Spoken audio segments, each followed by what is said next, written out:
You with a couple days off, Ty? Man, just chilled. A couple of us got in the gym and just got our body back right and a little refresh for our mind, and it was good. And Luke last week talked about how it hit the point of the season where it's still one game at a time. Nebraska's focus, but like every game just means a little bit more. Is that a shared feeling with this team? Yeah, absolutely. I mean, we know what's at stake, and we just try not to look ahead. We got to take care of every game as it comes, and if we don't, we know what we're not going to be able to do. So just taking it one day at a time, one practice at a time, and just continuously getting better. I guess with Terrence kind of having the second half he did, when he's playing like that, what does he kind of give you guys? I mean, you just never know what the defense is going to give you when he's playing like that. It's hard for them to stay with something. I mean, you've seen they went from man to zone and just kind of tried to give us different looks. And when he's playing like that, I feel like it makes our whole team just unguardable. Coach talked about that you guys are whole again, finally, after all the injuries. Like, how do you feel that on the practice court? Is it an emotional lift? Is it like physically? You have scouting. What's that look like in practice? Yeah, for sure. I think getting Amani back was huge for us as far as just him having that voice, the young voice that he has, and the motor that he has. And then on the scout team, I mean, he can do some things, and so he's helped us a lot as far as that. And then just having everybody back, just that competitiveness, just being able to go full speed and go hard in practice has really helped us. Kind of game aside, Nebraska coming off their big win. Is momentum real in the Big Ten? Do you guys feel that when you have it or another team has it?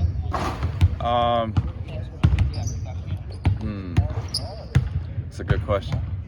I would say yes and no. I mean, obviously every game in the Big Ten is a big game because you never know what can happen.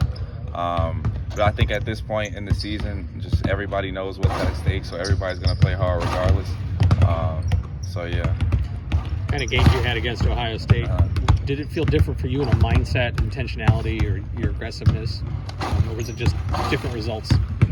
Yeah, I mean, for me, just letting the game come to me, taking what the defense is giving me, and just staying aggressive and being a monster on the glass. Nebraska takes a ton of threes, and they make them at a pretty high clip. Is that a unique prep for you guys for this game? Or? Yeah, because our whole thing is to take away threes and force stuff too. So it's definitely something that we're scouting, and we know we have to do a good job of that in order to win this game. What are some keys in general, just slowing down three-point shooters? Is it closing? Is it finding the shooters? Yeah, I mean, just running guys off the line. I feel like we've done a great job of that up until this point. So just running guys off the line, being aggressive with them, and just forcing them into those tough twos. I know we've talked for a month now about teams starting to use the five. What happens if they go back to a guard? I'm assuming you might see that. How do you prepare for kind of both those things at once? I mean, we're used to that, so we know how that goes. So right now we're just preparing like a fives guard me. If a guard guards me, great. I feel like we have it's a mismatch either way. So we're happy at whatever the defense throws at us, honestly. So we talked about how anything can happen. Just your experience last year, this year. I mean, it's been real. Like everyone's just beat up on everybody. So what's kind of been your impression of the conference? I mean, I think it's one of the best conferences in the country. I mean, as far as night in, night out, getting the game,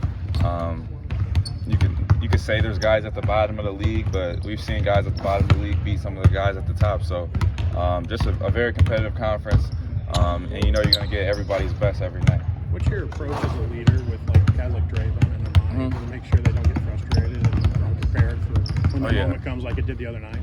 I mean, I think it's easy for them to listen to me because they've seen that I went through it last year. It's easy for me to talk to them because I've been through this stuff, and I kind of can tell when they're getting frustrated. And it's just not like, they'll still be happy, but it's just some stuff that, I mean, even me, like last year, like I was happy, but when I got down, people could tell. So just me, when I see that, just picking them up and just letting them know like their time's gonna come, and the best thing that they can do is just be ready when their time comes. And I think the last game, Dre and Amani came in and gave us some great minutes, and they gave us a boost, honestly. Even though Dre got called with a foul call, he gave us a lot of intensity, and I feel like after that we went on a run defensively. So just keep telling those guys to just stay ready. Seems like we hear a lot about Draven's scout team, Coach that you really didn't get going. Do you have a favorite scout team story of him? I mean, one time we do scout for about 20 minutes, so we're guarding our scout team, but it would be the other team's actions for about 20 minutes, and he probably scored every single time, like for 20 minutes straight, like not even exaggerating. He's so gifted, and he has a great feel for the game. Good luck. Next time.